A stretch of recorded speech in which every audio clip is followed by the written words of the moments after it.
Hello, hello. Welcome back to Let's Talk Short Stories and Let's Talk Lovecraft. We're at the day before Thanksgiving, but I'm rolling on doing more of these Lovecraft reviews, and I think today's one's a really good one. Today's story is The Music of Erich Zann. It was written in December of 1921 and published for the first time in National Amateur on March 1922, and it's been re-released in various formats numerous times since then. This is one of his shorter stories, at least one of the shorter Lovecraft stories that I've ever read, but it's also one of my favorites. So, The Music of Erich Zann. We have a poor student in an unnamed city that has been presumed to be Paris by most scholars. And the student, he's got no money for a decent place to stay. He ends up on this strange street just over a bridge in the city, staying in a very, very tall, unusually tall house. The whole area sort of describes, well, I would say, like a medieval town almost. But he stays on a street called the Rue d'Assay, and his nearest neighbor in the house, which is nearly empty, is this old German man, described as being dumb, which means mute, and he's a cello player. He lives on the top floor of the building.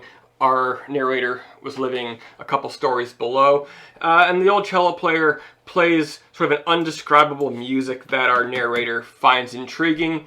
And he tries his best to befriend the old man. Man's not really having much of it, but he does eventually allow him to come in and listen.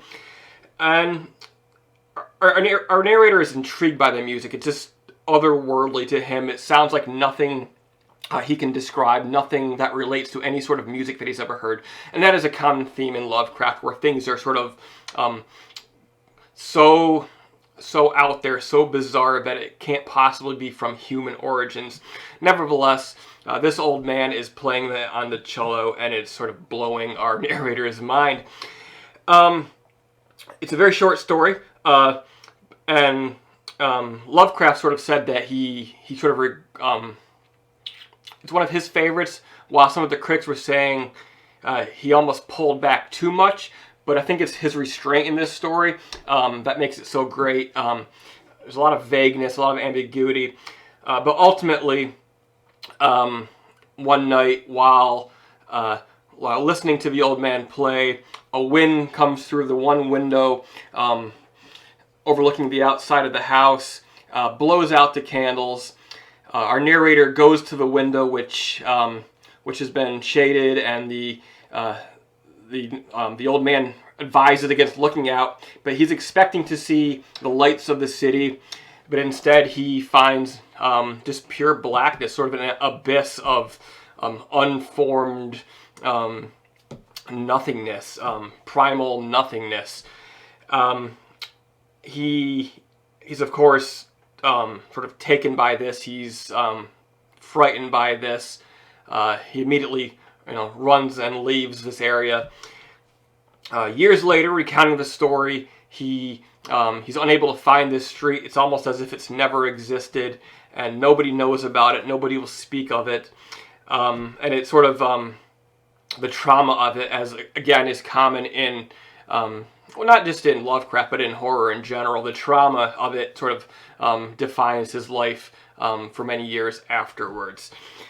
I really love what Lovecraft does with music here. I myself, I'm a metalhead. Iron Maiden, the shirt you see me wearing now, they're probably on the more mainstream side of my music interest. I'm into a lot of really weird, minimalist, experimental, hard to define, hard to classify music. And some of the bands are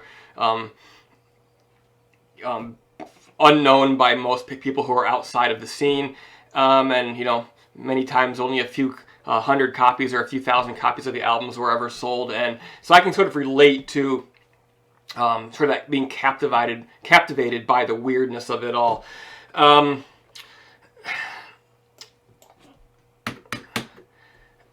would say it's probably my favorite Lovecraft story so far, despite its length. I think it's some of his best writing. He exercises restraint. I feel like it's very much inspired by Poe. I think I remember reading that Poe was one of his idols, and sort of has that sort of recurring repetition. Those it's almost poetic in a way, as he keeps returning to the line, Erich Zann, and it really does remind me of Poe for the first time reading sort of any of his works, Lovecraft that is. I think this is, so far in my experience with Lovecraft, one of the rare occasions in which he actually rises to meet the master. It's short, it's poetic, enigmatic, beautiful. Great tension building. Despite the fact that we know very little about what we're seeing and hearing, there is that sort of growing tension over the 4 or 5 pages of the story. And I love the idea of music of being this sort of this narrative device that sort of binds the story together. So much of Lovecraft's work is about the unknown, the otherworldly, the extra-dimensional, and it's clear what he's trying to do, but when you put it in the context of music, I think it's more effective for the reader, because we can all relate to music and what it does, how it moves us in that way. So yeah, guys, if you're gonna be reading any Lovecraft anytime soon, I highly recommend the music of Erich Zann. It's one of his best works, one of my favorites, and it's inspired me to keep on rolling today. We're gonna, as soon as I turn off the camera, pick another story out of the book here, read it, and get that one ready for you for another review. So thanks for watching, thanks for listening. If you have not done so already, please subscribe, and I'll see you next time.